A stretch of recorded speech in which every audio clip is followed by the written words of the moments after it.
Selon le cabinet du Premier ministre éthiopien, la rencontre s'est déroulée en marge de la réunion de l'IGAD, autorité intergouvernementale pour le développement, qui a réuni mardi pour la première fois depuis 18 mois les dirigeants des pays de la région dans la capitale kenyane.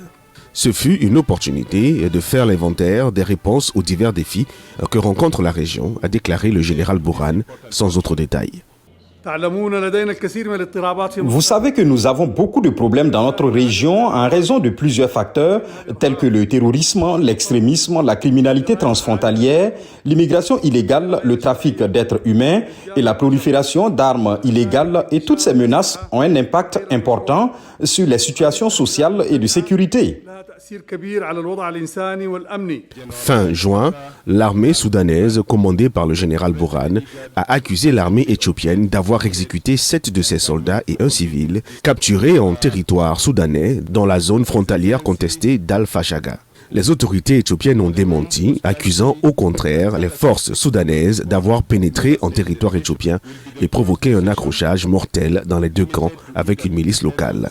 Nos liens communs surpassent quelconque différent. Nous nous sommes tous deux engagés au dialogue et à la résolution pacifique des questions en suspens, a écrit le Premier ministre éthiopien Abiy Ahmed dans un tweet accompagné de photos le montrant attablé avec le général Abdel Fattah al-Burhan, tous deux souriants. À Khartoum, le Conseil souverain, autorité de transition présidé par le général Burhan, a simplement fait état d'une réunion à huis clos entre les deux hommes.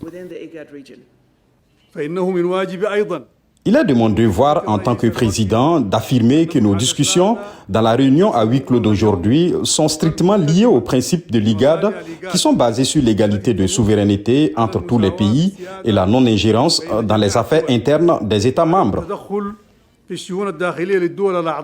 À cette crise frontalière s'ajoute le grave différend à propos du GERD, le grand barrage de la Renaissance éthiopienne qu'Addis Abeba a construit sur le Nil bleu. Cet ouvrage suscite la colère du Soudan, mais aussi de l'Égypte et riverains du Nil en aval qui craignent pour leur approvisionnement en eau. L'Éthiopie doit entamer en août le 3e remplissage du barrage, une source potentielle de nouvelles tensions avec son voisin.